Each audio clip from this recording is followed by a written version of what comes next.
Bom dia, família. É um privilégio estar aqui com vocês hoje. Eu amo pregar a palavra de Deus, amo poder estudar a Bíblia, poder compartilhar o que Deus tem me ensinado, compartilhar até mesmo o que eu tenho aprendido com Deus, sabe? As áreas em que eu tenho falhado e tenho aprendido a melhorar, as áreas que Deus tem exposto no meu coração, compartilhar insights, nuggets da Bíblia em si com vocês, para poder ajudar, encorajar uns aos outros. E é sempre um privilégio. E realmente, eu tava dando uma lida ontem em algumas coisas. Geralmente, durante o dia, fiz várias pregações e podcasts sobre a Bíblia e sobre alguns outros livros. E eu vi uma das frases de Aiden Wilson, que era um teólogo, que fala: estar bem com Deus tem provado muitas vezes significar estar de mal com as pessoas. E eu fiquei pensando nessa frase porque é muito profunda. Falei, imagina isso, o estar bem com Deus muitas vezes significa estar de mal com as pessoas. Eu gosto muito da versão João Ferreira de Almeida da Bíblia, porque na Escritura em Lucas 14, nos versículos que a gente lê, geralmente versículo 25, 24, até lá o final, até o 30 alguma coisa, geralmente fala, ao invés de você não amar mais a mim, fala se você não está disposto a aborrecer seus pais, sua mãe, seus irmãos. Então realmente, se prova verdade essa frase, que se eu quiser estar bem com Deus, eu preciso estar disposto a aborrecer muita gente. Eu preciso estar disposto a falar a verdade muitas vezes, e muitas vezes a verdade não é tão bem-vinda, certo? A gente entende isso, não só porque o jeito que as pessoas recebem, mas o jeito que a gente recebe a verdade, certo? Quando alguém vem falar pra gente, nossa, você precisa mudar nisso. A gente não recebe, tipo, nossa, que incrível, apontou o pecado no meu coração que eu preciso mudar. Mas muitas vezes a gente me escala batalhando, a cara fecha, fica nervoso, triste, depois fica meio estranho, fica chutando pedrinha no caminho, voltando pra casa, fica a cabeça baixa. Mas por quê? Porque a verdade realmente muitas vezes nos aborrece. Então, se eu quero viver como discípulo, como cristão, significa que eu quero falar a verdade, pregar a palavra de Deus para as pessoas, o que eu preciso estar disposto a fazer? Aborrecer as pessoas. Muitas vezes, quando alguém entra no reino de Deus, se torna um discípulo, passa por vários desafios. E muitos deles significa realmente quebrar alguns relacionamentos que não agradam a Deus. Mas muitas vezes o problema é que esses relacionamentos também são pessoas muito próximas a gente. São pessoas que a gente ama, pessoas que nos ajudaram durante tanto tempo na nossa vida, mas que infelizmente não têm agregado nada em nosso valor espiritual. Sabe? A pergunta que fica é, será que eu estou na lista de procurados? Será que eu estou na lista negra de Satanás? Será que ele me vê como realmente uma pessoa que, nossa, é um perigo para ele? Na hora que José acorda, coloca o pé no chão, já era, Satanás treme. Porque sabe que ele está preparado para a batalha. Ou será que, na verdade, eu acordo, vou com o meu dia, ele... Não preciso me importar com o Yuri. Ele não vai fazer nada hoje. Não representa nenhum perigo para ele. Eu lembro na África do Sul, teve uma das pregações que eu tive a oportunidade de fazer lá, para o culto de homens, foi Satan's Nightmare, que significa o pesadelo de Satanás. E explicando que a gente pode tem duas escolhas na nossa vida. Uma delas é eu posso ser o pesadelo dele ou o sonho dele. Então, eu posso ser o pesadelo dele querendo dizer que eu vou realmente pregar a palavra de Deus.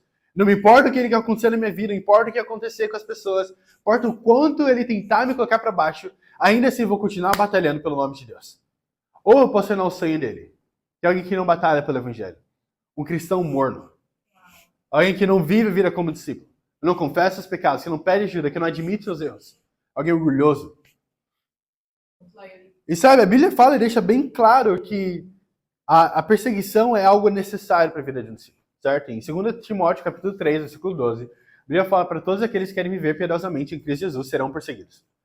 Quer dizer que eu preciso ser perseguido. Na verdade, é um selo de aprovação, é um selo, é um carimbo de verdade, de que mostra realmente que essa pessoa é um discípulo. Porque ela está passando por provações. Ela está passando por perseguição.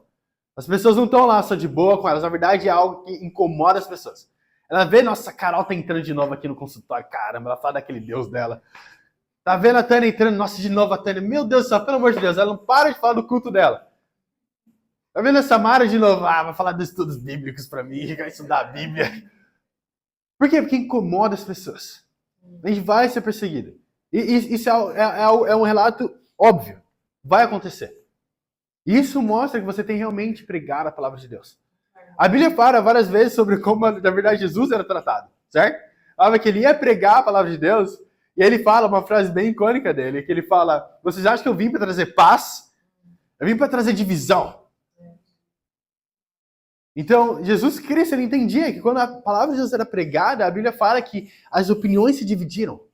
Uns falavam, esse homem veio para enganar o povo, desiludir eles. E outros falavam, na verdade, pode um homem possuído curar os olhos de alguém, curar os olhos de um cego? Então, realmente dividia pessoas. As pessoas ficavam divididas com a opinião delas. Então, pessoas perseguiam ele, pessoas queriam estar com ele. Leonard Haverhill uma vez disse, se Jesus tivesse pregado a mesma mensagem que pastores e líderes pregam hoje, ele nunca teria morrido na cruz. Se Jesus Cristo pregasse a mesma mensagem que a gente vê sendo pregada em várias igrejas hoje, ele não teria morrido na cruz. Jesus Cristo viesse e pregasse prosperidade. Mas não, vem, Deus vai ganhar muito dinheiro, é isso, Deus chamou para ser rico.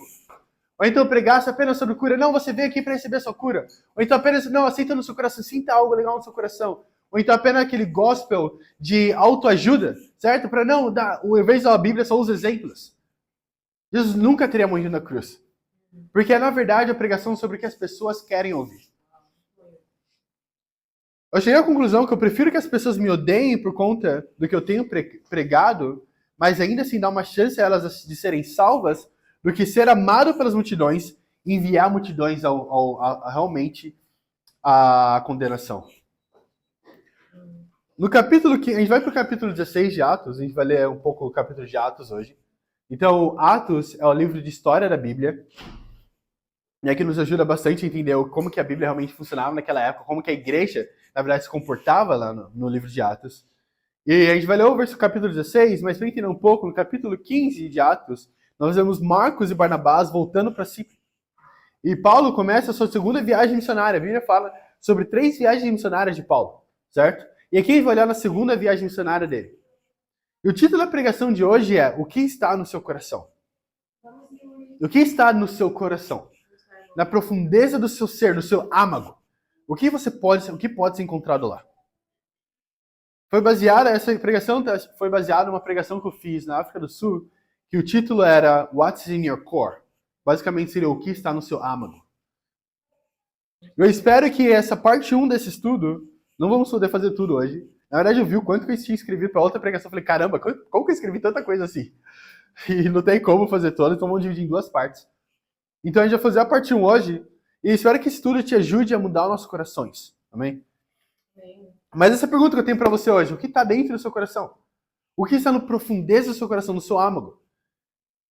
Eu acredito que da mesma forma que funciona uma fruta, um fruto, que você pega lá e você consegue olhar no dentro, no centro daquilo, tem a semente, certo? Que é o que dá os frutos e vai sair todas aquelas coisas que a gente vê a árvore. Da mesma forma o ser humano. Eu acredito que dentro de nós tem o nosso caráter, tem aquele núcleo, que realmente são da onde saem os frutos.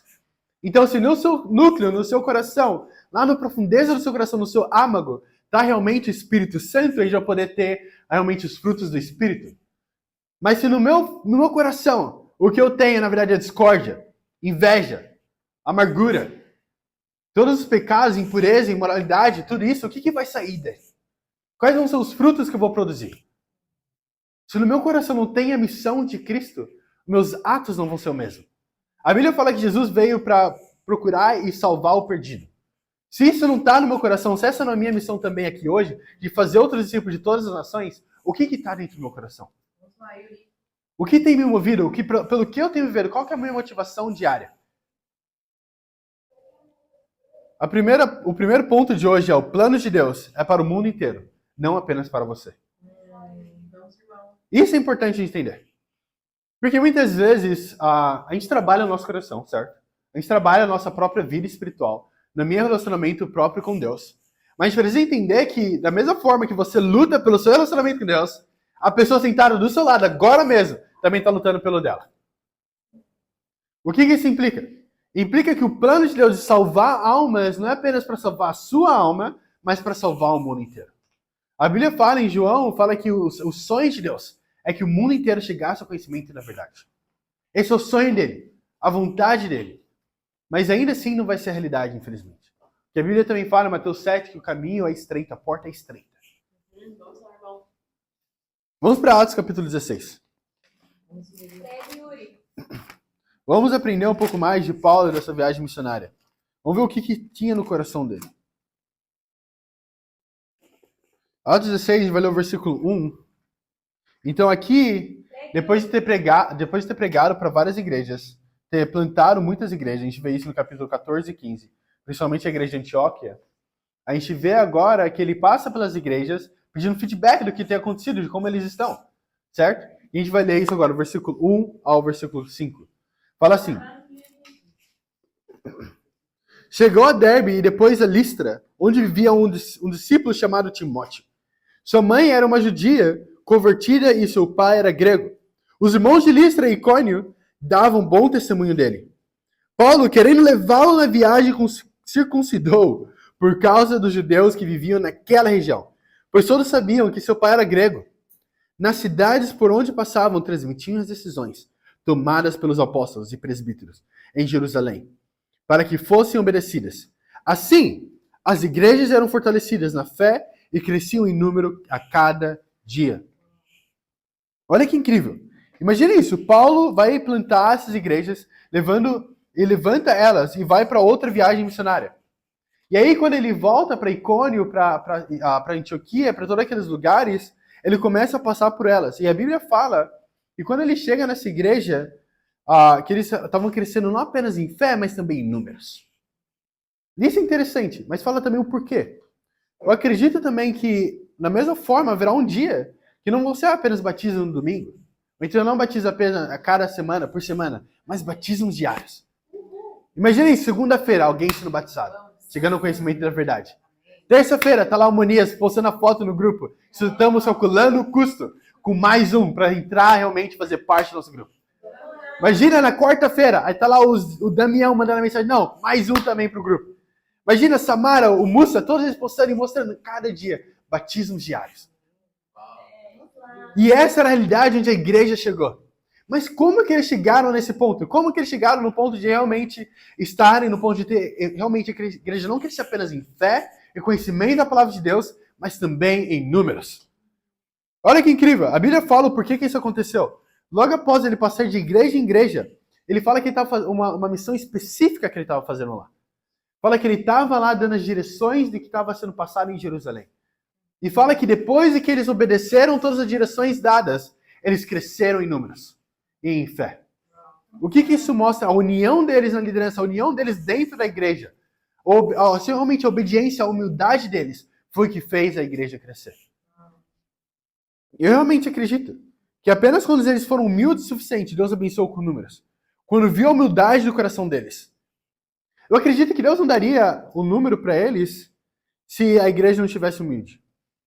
Porque senão eles viriam com o próprio poder deles. Imagina isso. Entrar outras pessoas e aí Paulo falar, tá vendo? Eu cresci essa igreja, eu que plantei essa igreja, eu estudei a Bíblia com essa pessoa, eu ajudei essa pessoa a converter, essa pessoa a converter, essa pessoa a se converter. E aí tem o problema daquela igreja em 1 Coríntios, lembra? Que a Bíblia fala que em 1 Coríntios que as igrejas estavam falando, não, mas eu sou de Apolo, eu sou de Paulo. Seguindo, na verdade, pessoas e características, ou então, como é que fala? Personalidades, muito obrigado. Personalidade ao invés de seguir a Cristo. E aí Paulo chega para eles e vê aquela situação estranha. Ele fala, caso Cristo está dividido? Não fomos todos batizados em nome de Cristo? Ninguém aqui foi batizado em nome de Paulo, ou de Apolos, ou de Timóteo. Então isso me ajuda muito a entender, porque me ajuda a entender algo profundo disso, que mostra que a nossa união e humildade é extremamente importante para o bem da igreja. Por quê? Porque união, humildade e obediência mostra exemplo. São coisas que as pessoas podem ver de fora. Se você está unido realmente, as pessoas vão ver. E uma só fé, e um só amor, e um só espírito, e um só Senhor. Todo mundo vai poder ver. Se eu realmente estou unido com meus irmãos e irmãs, o pessoal vai olhar de fora e falar, nossa, como eles se amam. Mas se eu não estou unido, vai ser mais uma daquelas igrejas onde a pessoa entra e sai e ninguém fala com ela. Mais uma daquelas igrejas que as pessoas entram passando muitos problemas, dificuldades na vida dela, em depressão e realmente tristeza, não sabendo, sem ter esperança do próximo dia, do que aconteceria, e ninguém nem pergunta. Ou então alguém passa e pergunta, tudo bem? E fala, tudo bem. Porque não se sente nem mesmo confortável, seguro de falar sobre o próprio coração. Eu sou grato a Deus pelo reino, onde eu posso falar do meu coração, sabendo que eu não vou ser julgado por isso, mas vou ser ajudado. A obediência também. O jeito que você vive a sua vida. E ainda não, é a obediência da palavra de Deus, não a obediência do que o Yuri fala, isso não faz sentido nenhum. Mas obediência à palavra de Deus. Quando as pessoas podem ver que você tem mais a palavra de Deus do que opiniões públicas, do que alguém pode falar de você, que você quer seguir a palavra de Deus à risca, mesmo você seja imperfeito, que nós somos humanos, vamos ser imperfeitos. Mas realmente você dá todo o seu coração nisso, isso também vai deixar um exemplo. E é sua humildade, como você lida com as pessoas. Admitindo seus erros, pedindo ajuda, ajudando aos outros. Tomando a posição de um servo, como a Bíblia fala em Filipenses. Eu acredito que Deus nunca vai nos dar algo que nos afastaria dele. Ele sempre nos dá coisas que vão nos aproximar dele. Então, seja lá qual for a situação que Deus te colocou agora na sua vida, acredite se quiser, ele fez isso para que você seja mais próximo dele. Um relacionamento mais profundo com ele. Não importa, nossa, mas é muito difícil. São nessas situações que você está mais próximo de Deus. Nas partes difíceis é quando você está lá dia e noite orando a Deus. Porque não tem mais o que fazer, certo? Não é verdade? Quando tá tudo, parece que não tem esperança, tudo vai cair aos pedaços. Não sei mais de onde vai sair esse dinheiro para pagar essa conta. Naquele momento você está lá de joelhos orando a Deus. O jejum começa a sair, aparecendo na sua agenda, certo? A escritura do dia para de ser apenas um versículo, mas se torna um capítulo. Não é verdade? É quando as coisas apertam. Não é quando tá tudo certo, tá tudo bem. Não, eu já tenho muito dinheiro sobrando, tenho vários amigos, a família tá tudo certo. Ali, Deus se esquece de Deus. Deus tá lá para trás, ali no fundo da sua cabeça. Talvez apareça em um post que você faz no Instagram, colocando lá na bio do Instagram, lá, Deus em primeiro lugar. Ou então no comentário no grupo da família. Fala, não, Deus, graças, quando perguntam como você tá, né? Eu tô bem, graças a Deus. É aí que é a única parte do seu dia onde Deus está presente. Então sim, eu acredito que Deus vai te dar coisas que vão ser difíceis, mas são para te aproximar dele. Da mesma forma que aconteceu aqui. Mas essa é a pergunta, o que está no seu âmago, no seu coração? É orgulho? Se tem orgulho, adivinha o que vai acontecer com suas atitudes? Vão também ser transpassadas nisso. Será que é a sua família mesmo? Algo tão bom, tão belo quanto a família, quanto a união, algo que Deus deu. Mas ainda assim ela não é a nossa prioridade. Família é algo incrível. A Bíblia fala e nos comanda a realmente amar a nossa família. Fala, aquele que não tem cuidado dos seus familiares é pior que infiel e negou a fé. Então, realmente, cuidar da família é importante. Mas ainda assim ele fala, cuide dos seus familiares, da família espiritual, ainda mais aqueles da sua família física. Então imagina isso, eles nos chamam a amar mais a Deus do que até mesmo nossos próprios irmãos e irmãs. E não apenas isso, ele fala até mesmo filhos e filhas. Imagina olhar para o seu próprio filho e filha e olhar para Deus e escolher eu amo mais a Deus. Eu não tenho filhos. Eu não sei o quão profundo isso pode chegar. Mas eu posso imaginar. O quão difícil é para realmente uma mãe e um pai. Mais uma mãe. A única vez que Deus compara o amor dele com o amor de alguém, ele compara com o amor de uma mãe. Imagina isso.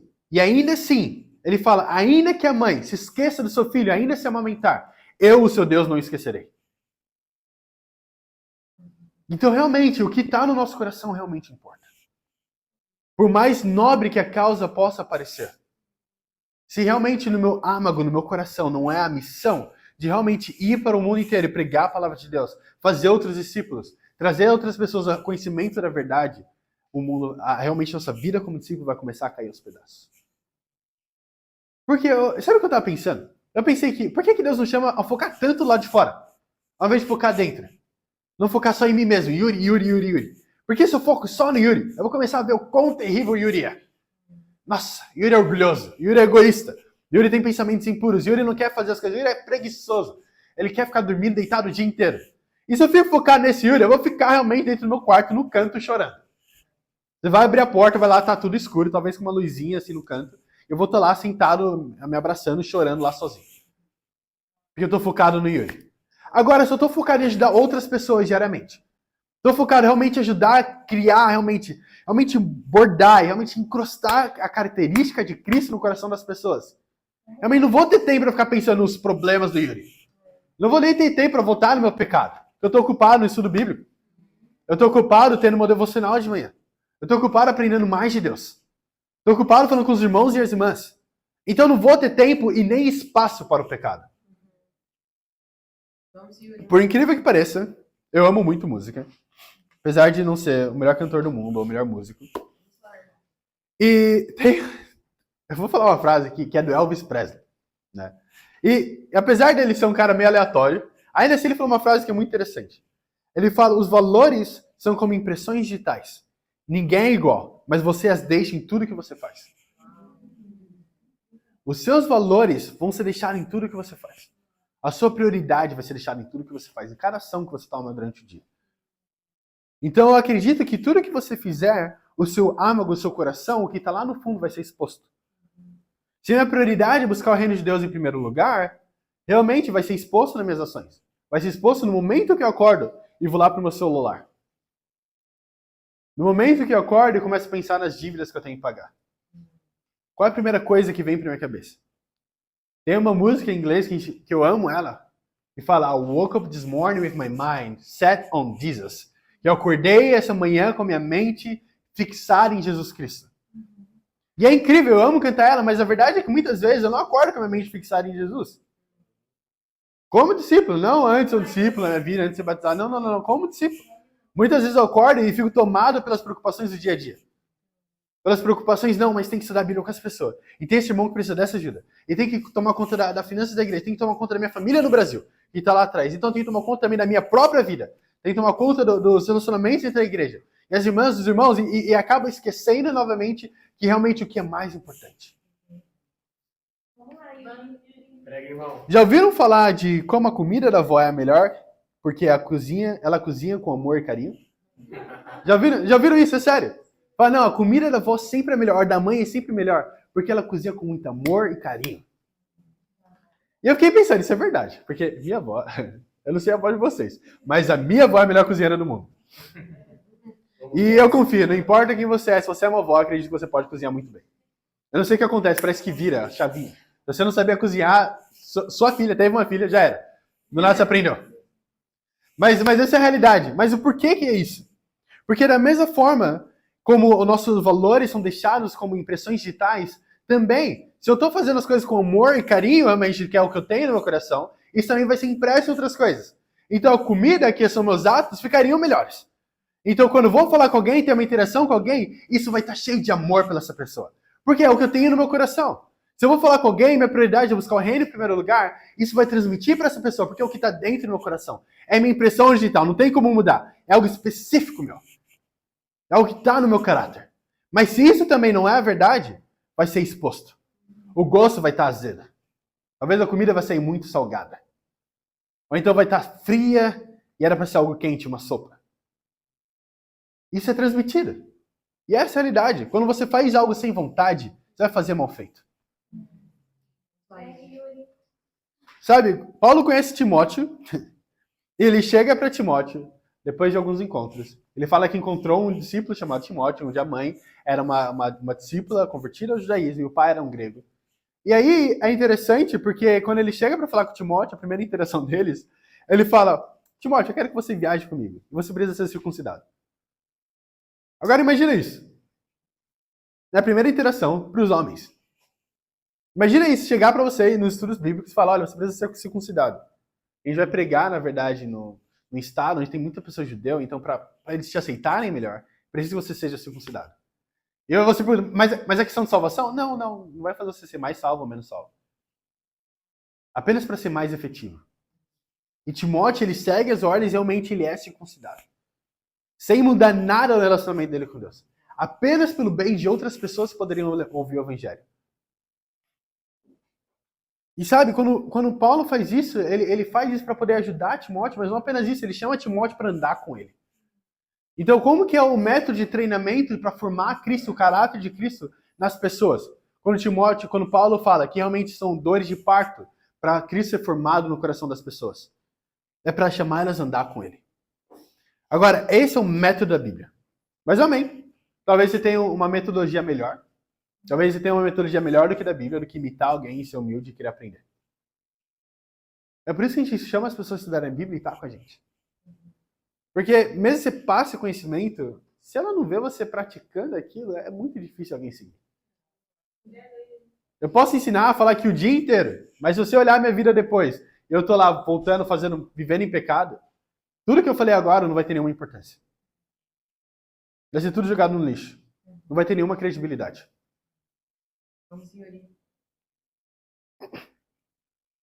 Sabe? Sempre vai mostrar o que está no nosso coração, nossos atos. E sabe, Paulo chama Timóteo para seguir ele, mas fala para ele, se você não me seguir, você precisa ser circuncidado. Agora, isso não é nenhuma questão de salvação. A Bíblia fala que Paulo, ele pregava nas sinagogas diariamente. Então, eles estavam indo aos judeus. Então, ele acaba sendo circuncidado por conta da necessidade de pregar aos judeus, para que eles pudessem ver e aceitar Timóteo. Agora, por quê? Para ele ser mais efetivo. Aí a pergunta que fica para mim e para você é o quão longe está disposto a ir pelo evangelho? O que você está disposto a sacrificar pelo evangelho, por Deus? O que você não está disposto a sacrificar? O que você quer segurar? O que você não está disposto a dar pelo evangelho? A gente não está falando de dinheiro, dessas coisas que... Isso não importa. O que a gente está falando, na verdade, é a sua vida. O que você não está disposto a sacrificar na sua vida, hoje? Relacionamentos com pessoas. Talvez seja até mesmo um relacionamento impuro com alguém. Ou então até mesmo não querer deixar a idolatria familiar. E colocar Deus acima até mesmo da sua família, seus amigos. O que você não está disposto a abrir mão? E até mesmo para os discípulos. A pergunta que fica é o que você precisa sacrificar para ser mais efetivo em fazer outros discípulos? Para alguns de vocês a pergunta não é nem ser sobre ser efetivo, mas ser um discípulo em si. O que eu preciso tirar no meu coração para que eu possa me tornar um discípulo? Vamos lá para Atos 16, continuar lendo, versículo 6 ao 13. Vamos ver como é que continua depois a igreja está crescendo. E fala que é uma visão que Paulo tem, na verdade, em Troade. Então, Atos 16, vai ler o versículo 6 até o versículo 13.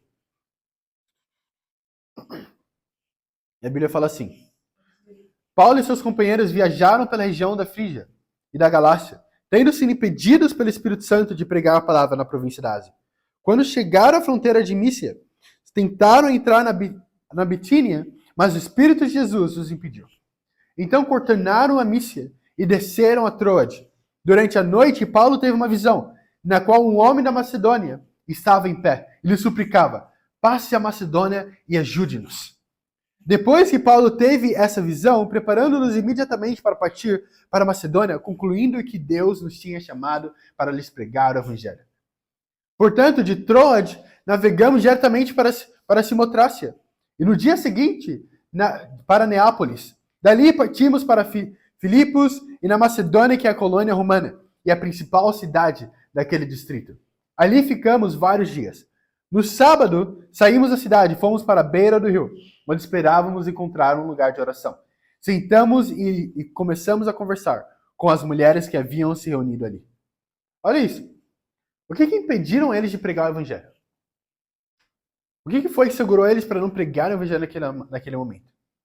Será que foi o frio? Estava muito frio, então eles não podiam pregar. Falaram, não, hoje está muito frio, não vou conseguir pregar o evangelho.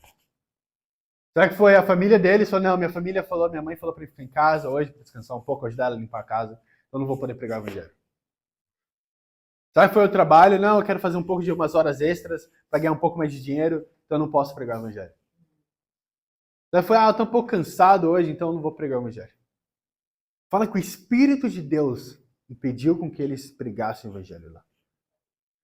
E você tem que perguntar a si mesmo, o que tem te impedido de pregar a palavra de Deus? Talvez seja vergonha de compartilhar a palavra. Compartilhar a sua crença. Compartilhar o que você acredita. Isso é muito interessante. Apesar da Bíblia não deixar explícito o que aconteceu, ela fala que aparentemente eles tentaram ir para lugares diferentes, mas o Espírito de Deus não deixou eles ficarem naqueles lugares. Lucas, ele acreditava tanto, Lucas é quem escreveu o livro de Atos, ele acreditava sempre na soberania de Deus. Isso é mostrado pelo jeito que ele escreve.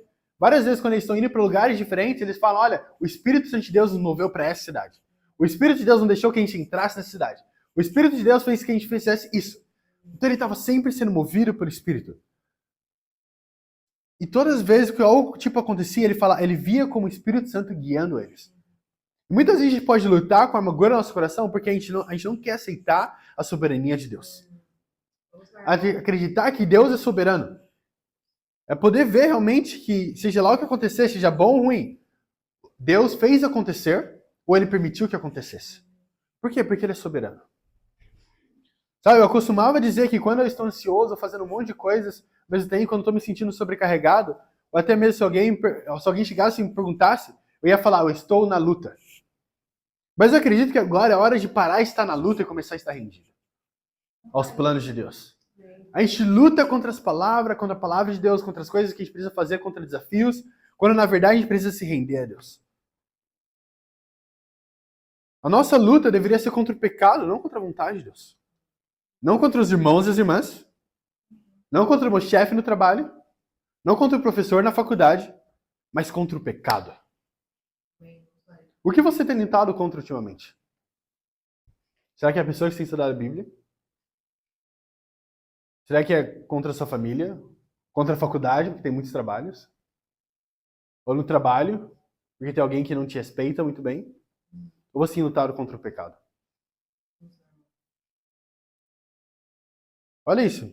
Vamos lá para Atos capítulo 5. Vamos entender o porquê muitas vezes fica difícil e fica tão pesado pra gente. Espero que vocês ainda estejam comigo aqui ainda. Atos capítulo 5, a gente vai ler o versículo 38. Do 38 até o 39. Olha o que a Bíblia fala. Atos capítulo 5, versículo 38. A Bíblia fala assim: portanto, neste caso, os aconselho, deixe esses homens em paz e soltem-nos. Se o propósito da atividade deles for de origem humana, fracassará. Se proceder de Deus, vocês não serão capazes de impedi-los, pois se acharão lutando contra Deus. Muitas vezes a gente se pergunta por que as coisas estão sendo tão difíceis. Por que, nossa, tá tão difícil de fazer isso? Tão difícil de ir contra as coisas, eu não quero aceitar isso, mas ainda se sente pesado. Porque você não está lutando contra pessoas, opiniões de pessoas. Está lutando contra Deus. E isso me ajuda a entender que, na verdade, muitas vezes eu estou tentando lutar contra a vontade de Deus na minha vida. Eu lembro quando eu estava chegando perto quando eu fui chamado para vir para cá. Eu estava lutando no meu coração. Opa, tudo bem. Tá tudo bem. Então, quando eu estava lutando no meu coração, o que acontecia? Eu me sentia muito pesado. Eu falava, nossa, será que eu tenho que ir para a África? Eu tenho que abrir mão. Eu estava para renovar o contrato com a agência de modelo. Tá tão legal, recebi uma proposta, trabalhar no PayPal. Nossa, minha vida tá tão boa, tá tão do jeitinho que eu queria. Por que eu tenho que sair daqui? Eu já sou salvo, já vivo como discípulo aqui em São Paulo. Posso servir eles dessa forma. E aí, o que aconteceu é que eu me sentia cada vez mais pesado lutando contra isso.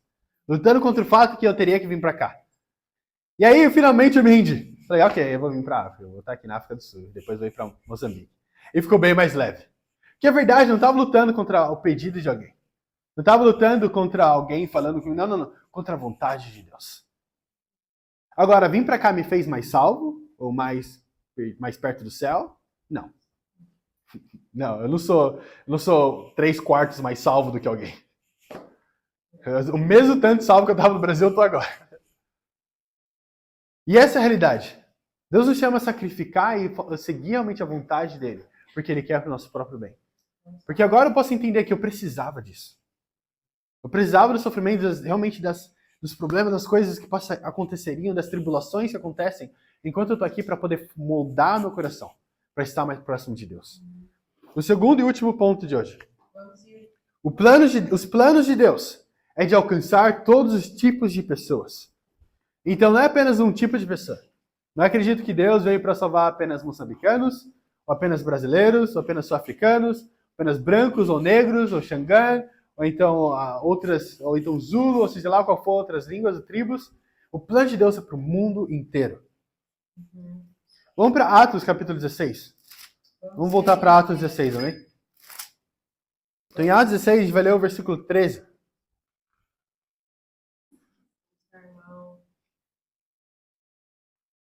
Então, Atos capítulo 16. A gente vai ler o versículo 13 ao 15.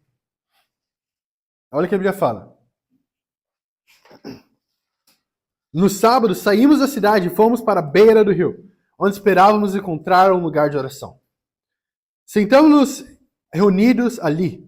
Uma das que ouviam era uma mulher temente a Deus, chamada Lídia, vendedora de tecido de púrpura, da cidade de Tiatira. O Senhor abriu seu coração para entender a mensagem de Paulo. Tendo sido batizada, bem como os da sua casa, ela nos convidou dizendo: se os senhores me consideram uma crente no Senhor, venham ficar em minha casa. E nos convenceu. Uau! É uma escritura. Aqui, Paulo, ele vai atrás de pessoas que estivessem abertas. E aqui se percebe que ele não vai para a sinagoga, porque onde ele estava, em Tiátira, não tinha, na verdade, sinagogas. Então ele vai para um lugar de oração. Então, seja lá quando eles vão para Roma, Itália, todos aqueles lugares, ou Grécia, que não tinham, na verdade, sinagogas, porque não tinha uma grande concentração de judeus, eles sempre tinham um lugar de oração. Nesse caso, era perto de um rio. Eles estavam lá perto do rio, ele encontra pessoas que, na verdade, temem a Deus, não necessariamente convertidas, mas eram judeus.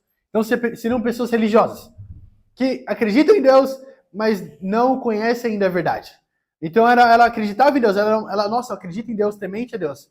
Mas ainda assim, eu não realmente conhecia a verdade. Por isso, Paulo tem que pregar a palavra de Deus para ela e batizar ela.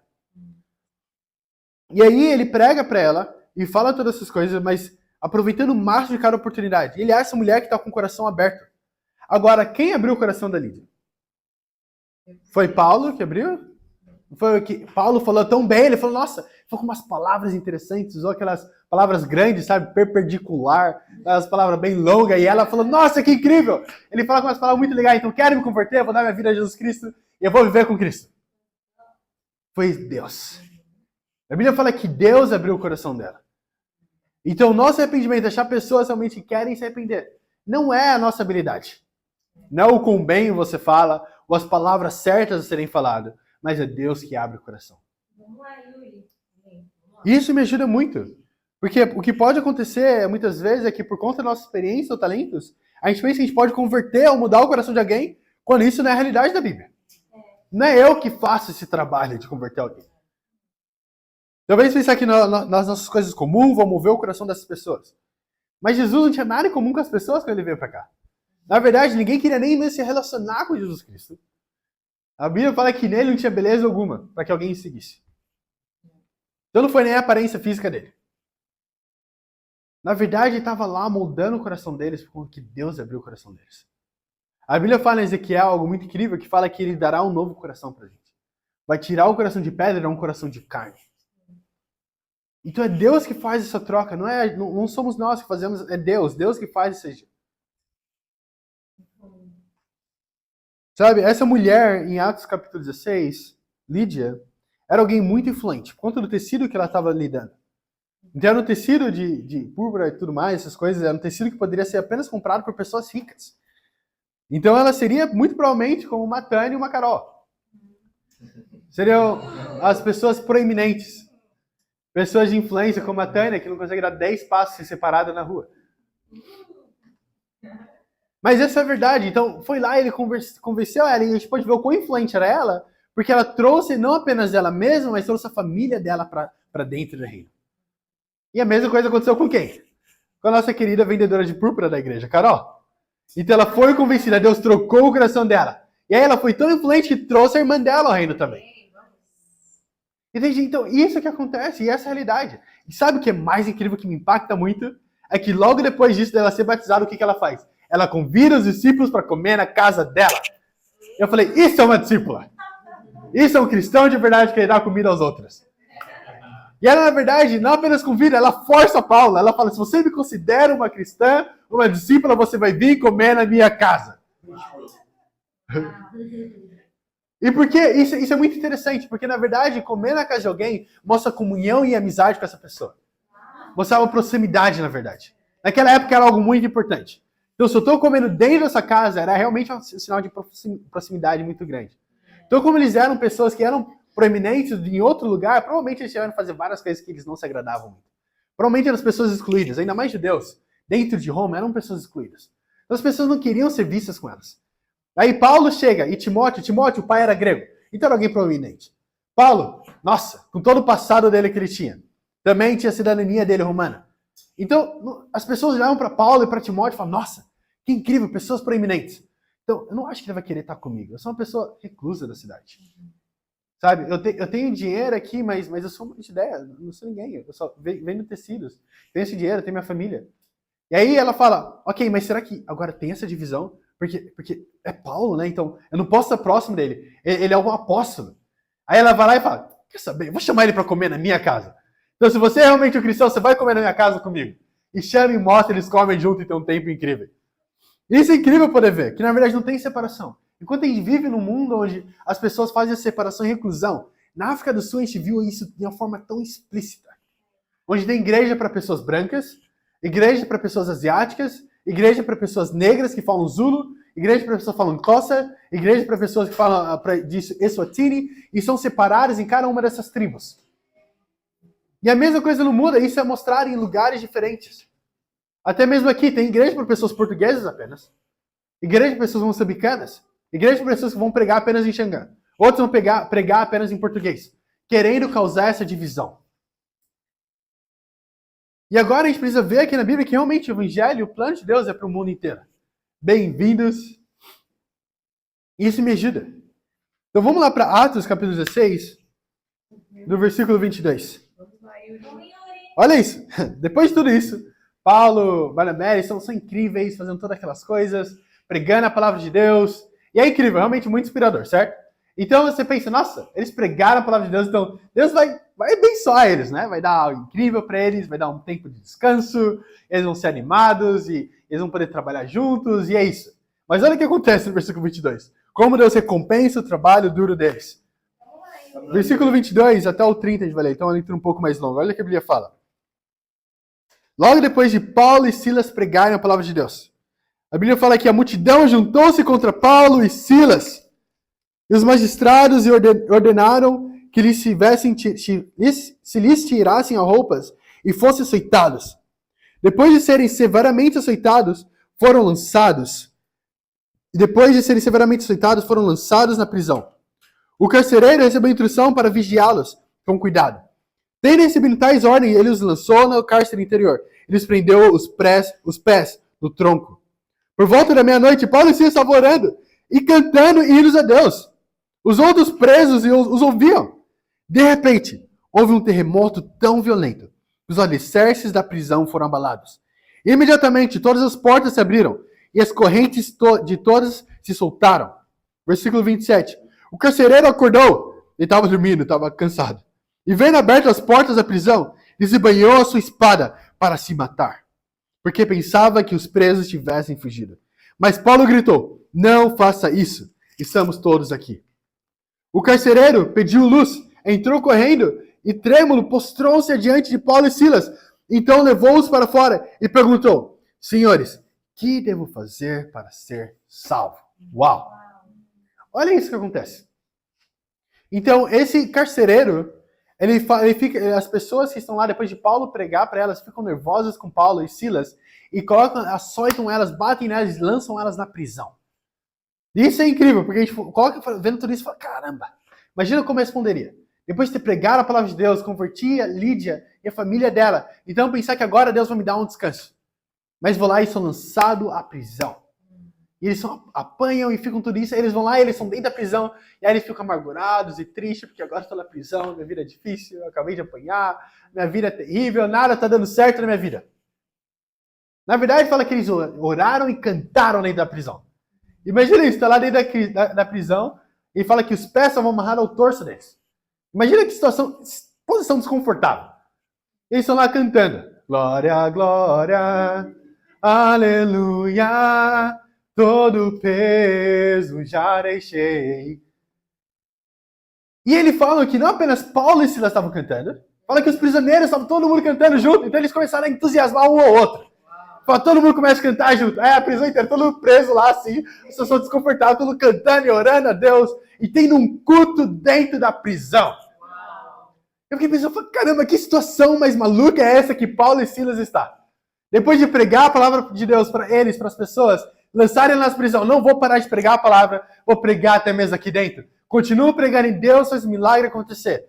E fala que quebraram as portas se abriram, as mãos deles foram soltas. E aí, com todo esse barulho, o carcereiro ele acorda. E aí ele olha dentro da cela e, como tá tudo escuro, ele pega e desembainha a espada para se matar. Por quê? Porque, na verdade, como ele é carcereiro, a vida das pessoas dentro da prisão significa a vida deles. Então, se alguém fugisse, ele pagaria com a própria vida. Agora, por que eles fugiriam? Porque ele é a mesma pessoa que foi lá e açoitou e bateu neles. Por que eu não fugiria? Acabei de apanhar, fui lançado na prisão. Por que eu tomaria conta desse carcereiro? Ele que me bateu, ele que me lançou aqui, ele que me prendeu, colocou algemas nos meus braços, prendeu minhas pernas ao tronco. Foi ele que fez tudo isso comigo. Por que eu mostraria misericórdia a ele? E aí, quando ele entra, ele vai lá e Paulo e Silas respondem para ele, não faça isso. Querendo dizer que mesmo, não importa o quanto a pessoa tinha machucado a ele, ainda assim ele queria que essa pessoa fosse salva. Agora a pergunta que fica para você, quando você olha para as pessoas que te machucaram através da sua vida inteira, por que pessoas te machucaram? Quando você olha para situações que você realmente sentiu ferida ou ferido, situações que você sentiu realmente, nossa, desprivilegiado, que pessoas não levaram em conta o seu coração, que você sentiu deixado para trás, abandonado, perdido, sem esperança nenhuma de um dia a seguir. Como que você olha para essas pessoas? Você olha querendo realmente a salvação delas? Olha realmente querendo, não, Deus precisa salvar essa pessoa. Tem o mesmo coração de Paulo? Ou você teria um coração amargurado? Não se importando o que aconteceria com essa outra pessoa. Talvez mesmo que não fugisse, olharia para a situação do carcereiro. Cara, deixa ele se matar, ele merece isso. Muitas vezes a gente vê para as pessoas andando no caminho onde a gente sabe que não é correto, de acordo com a Bíblia, indo cada vez mais próximo e próximo da perdição e a gente não faz nada. É exatamente o que estava acontecendo. Ali ele estava tirando a vida dele física, mas hoje, mesmo que você não esteja vendo algo físico, você está vendo algo espiritual. Pessoas se matando espiritualmente. E a gente olhando isso acontecer. Ao invés de realmente se levantar e falar, não faça isso. E depois de Paulo mostrar realmente exemplo de compaixão e amor ao carcereiro, o carcereiro faz apenas uma pergunta para ele. A primeira palavra, ao ver eles. Senhores, o que devo fazer para ser salvo? Eu acredito, por motivo deles terem se alegrado, mesmo em meio da batalha, Deus os tornou frutíferos.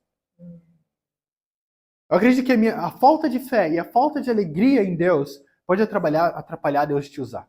Porque mostra que você ainda não aprendeu com a situação. Que o problema que ele te colocou, a situação que ele tem te colocado, você ainda não aprendeu.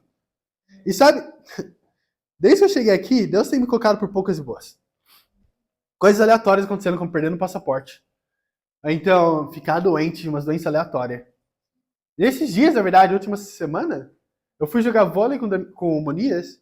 Quando eu voltei, eu tive uma reação alérgica que meus olhos incharam. Estava parecendo que eu saí de uma briga, realmente inchados. E eu estava sentindo algo estranho. Aí eu falei, estranho, meu olho parece pesado. E parece que minha visão está mais fechada agora. Não estou conseguindo ver direito. Eu falei, deve ser porque eu estou sem meus óculos, né? E aí eu parei lá na rua, na Jules Nereri, peguei meu celular e tinha um board, que era um billboard, com luz. Aí eu falei, vou usar isso aqui para poder dar uma olhada, né? Peguei meu celular e vi, e meus olhos estavam inchados. Falei, caramba, mas ainda tem estudo para fazer. Ainda tem estudos, amanhã tem que ir para a faculdade. E o Zé foi lá, começou a falar pro povo inteiro que eu tava com o olho inchado. Ele veio com a câmera querendo gravar meu olho inchado. Aí eu vou lá, mando mensagem pro Manias, falei, Manias, minha cara tava toda inchada, como que você não viu? A gente tava jogando vôlei junto. Aí ele falou, mano, eu também tava sem óculos. Eu falei, caramba! Mas essa realidade passa por tantas coisas. E meu coração, qual que foi? Reclamar. E enquanto eu tava reclamando, as pessoas não estavam realmente movendo. Quando eu realmente me rendia a todas as situações e acreditar em Deus, e todos os irmãos se renderam, colocaram, vamos começar a jejuar pelas pessoas, jejuar pelos bispos, pelo coração dos homens. Essas pessoas puderam realmente mudar o coração delas. E agora a gente pode ver homens incríveis que querem tomar decisão para Deus. Pessoas como Monias, como Zeferino e Damião, que vão ser batizados hoje. Mas o que é necessário? Fé e alegria em meio à tribulação. Entender que realmente o plano de salvação não é apenas para mim e para você, mas para o mundo inteiro. Não só apenas para as pessoas do Brasil, ou forasteiros, ou então apenas os brancos, ou os coloreds, ou então apenas outras pessoas. Não. Mas para o mundo inteiro. E nem ao menos para apenas Maputo. Essa não é a nossa sonho. Nosso sonho não é apenas plantar a igreja aqui em Maputo e parar aqui em Maputo, vai ser incrível. Não. Tem muito mais para ser feito. Matola precisa ser alcançada. Baixo precisa ser alcançada. Zimpero precisa ser alcançada. Tete precisa ser alcançado. Cabo Delgado precisa ser alcançado. Mas não apenas dentro de Moçambique. Angola precisa ser alcançado. Cabo Verde precisa ser alcançado. Vocês estão animados para fazer isso? Estão animados realmente a pregar a palavra de Deus? Querem ver isso realmente acontecer? Ou se você assistir de fora, vendo acontecer? Eu realmente espero que a gente possa fazer parte desse trabalho juntos. Poder ver acontecendo, não apenas de fora, mas dentro da batalha. A parte mais incrível de estar na batalha é poder ver os milagres acontecendo. Quando você vê realmente o banner sendo levantado e sendo levado cada vez mais para frente, querendo dizer que a gente está tomando o território. Território que uma vez era do inimigo, agora é de Jesus Cristo. Isso mostra o coração das pessoas. E hoje, quando a Bíblia fala, depois do batismo, para o perdão dos pecados, ela fala que a gente recebeu o dom do Espírito Santo. Que é realmente o selo de aprovação, mostrando que essa pessoa pertence a Jesus Cristo. Então, antes que era o território do inimigo, agora é o território de Deus. E para isso que a gente faz. A Bíblia fala, Paulo fala, que vocês são minha coroa e minha alegria. E eu entendo, agora eu consigo compreender cada vez mais. A gente vê pessoas mudando o coração delas. Pessoas se arrependendo. Trazendo pessoas para a luz. Pregando a palavra de Deus. Vendo até mesmo o nosso próprio pecado. A gente poder se arrepender. A gente pode pensar na mesma coisa. Essa é minha coroa e a minha alegria. É por isso que eu tenho feito tudo isso. É por isso que eu sacrifico o que tivesse sacrificado. Para que pessoas cheguem ao conhecimento da verdade. Vamos continuar em Atos capítulo 16. Vamos ler o versículo 31. Vamos ver aqui, porque ele fala, nossa, o que eu preciso fazer para ser salvo? Senhores, o que devo fazer para ser salvo? Vamos ver o que Paulo fala. Atos 16, versículo 31. A Bíblia fala, eles responderam, creia no Senhor Jesus e serão salvos. Vocês e da sua casa. Agora, isso é muito interessante. Porque ele pergunta, para ser salvo, você precisa crer em Senhor Jesus, certo? Então ter fé. Mas, então quer dizer que eu só preciso ter fé e crer em Deus e vou ser salvo? Mas espera, ele está falando crer em Deus, então. O que mais tem? Vamos continuar lendo, vamos ver o que ele fala, então. O que esse crer em Jesus significa? Vamos continuar lendo no versículo 32. E pregaram a palavra de Deus. E ele e todos a sua casa. Naquela mesma hora da noite, o carcereiro lavou as feridas deles. Em seguida, ele e todos os seus foram batizados.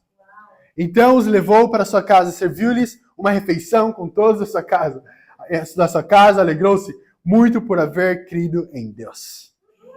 O crer em Deus está atrelado ao batismo. Não é apenas crer em Deus e vou ficar parado. Eu acredito em Deus, então vou sentar. Na Bíblia, de novo, mostra o mesmo plano de salvação. Fé, arrependimento e batismo. Mas pode perguntar, nossa, mas Yuri, ele se arrependeu? A gente pode ver isso no que ele fez. Fala que ele lavou as feridas deles. Aquelas feridas foram causadas por ele mesmo. Aí imagina as lágrimas no rosto do cativeiro. Depois de ter acreditado em Jesus Cristo, tendo convertido. Podendo lavar as feridas dele. E vendo o que aconteceu. Imagina isso, tudo isso acontecendo. E realmente ele podendo ver pessoas se convertendo. Enquanto o coração dele não foi impactado. Da mesma forma, hoje temos 3 homens que decidiram em Deus também. Que vão realmente lavar as feridas do mundo e serem batizados. Agora eu tenho um único desafio para vocês hoje. Bem simples. Se pergunte o que está no seu coração. O que você precisa sacrificar para que a missão tenha espaço no seu coração. E para Deus te dar a glória. Amém.